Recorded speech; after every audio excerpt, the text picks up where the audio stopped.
আধা ঘন্টার বৃষ্টিতে তলিয়ে গেছে খুলনা নগরীর বিভিন্ন এলাকা। নগরীর প্রধান সড়ক, অলিগলি, বাসাবাড়ি, এমনকি ব্যবসা প্রতিষ্ঠানে হাঁটু থেকে কোমর পানি। নগরীর আহসান আহমেদ রোডে আছেন আমাদের বিভাগীয় প্রতিনিধি মোহাম্মদ অসীম। বিস্তারিত জানতে সরাসরি আমরা আবারও যুক্ত হচ্ছি তার সঙ্গে।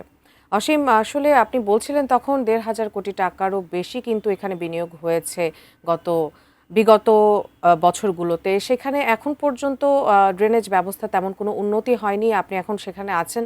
আধা ঘন্টা আগে কিন্তু আপনি দেখিয়েছিলেন কিরকম অবস্থা রাস্তাঘাটের। এখন কি অবস্থা? উজমা, দেখুন, আমি আহসান আহমেদ রোড থেকে এখন কিন্তু আছি রয়্যাল মোড় এলাকায়। মূলত সব জায়গায় একই অবস্থা, তবে আগের খবরে কিছুটা পানি কম দেখালো, এবারে কিন্তু আরও তার থেকে বেশি। অর্থাৎ রয়্যাল মোড়ে আপনি দেখছেন, এটা কিন্তু খুলনা শহরের একেবারে অন্যতম একটি প্রধান জায়গা এবং প্রধান সড়কও বটে। তবে এখানে পানির অবস্থা হাঁটুর ও সমানের পানি রয়েছে। এই পানি কিন্তু এখন বৃষ্টি একেবারেই সামান্য, তারপরেও কিন্তু প্রায় ২ ঘন্টার বেশি সময় হয়ে গেছে। অর্থাৎ যে আধা ঘন্টা বৃষ্টি হয়েছিল তারপরে, তবে এই ২ ঘন্টায়ও পানির খুব একটা পরিবর্তন এখনো পর্যন্ত হয়নি। মূলত আরও বলতে পারি যে পানি কিছুটা তার থেকে আরও বৃদ্ধি পেয়েছে। এর মূল যে কারণটি হচ্ছে ড্রেনেজ যে ব্যবস্থা, অর্থাৎ যেখান দিয়ে এই পানিগুলো যাবে, তবে সেই ড্রেনগুলোর অবস্থা কিন্তু একেবারেই বেহাল অবস্থা। অর্থাৎ ড্রেনেজের জন্য সিটি কর্পোরেশন বিভিন্ন সময় প্রকল্প নিয়ে কাজ করে, আপনি যেমনটাই বলছিলেন সঠিক। তবে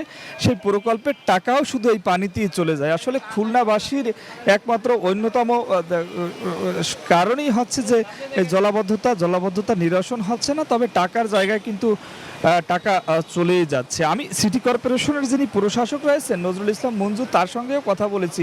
তিনি বলেছেন যে প্রায় ৮০০ কোটি টাকার যে প্রকল্প, সেটি মূলত এর বিগত সরকার করেছিল। তারপরে নূতন যে প্রকল্প নিয়ে মূলত এটি কাজ চলমান আছে। তবে কবে নাগাদ শেষ হবে আর কবে নাগাদ যে দুর্ভোগ কমবে খুলনা সিটি কর্পোরেশনের বাসিন্দারা, সে বিষয় কিন্তু বলতে পারছে না।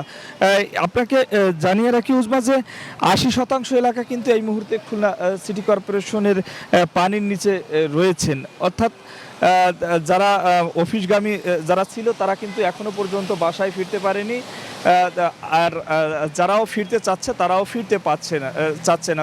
সবারই দাবি কিন্তু যে খুলনা সিটি কর্পোরেশনের এই জলাবদ্ধতা যেন দ্রুত নিরসন হয়, ড্রেনেজ যেগুলো কাজ রয়েছে সেগুলো কাজ যেন সমাধান করা হয়। আমার কাছে আপাতত উজমা এই ছিল খুলনা সিটি কর্পোরেশনের রয়্যাল মোড় এলাকা থেকে জলাবদ্ধতার সর্বশেষ খবর।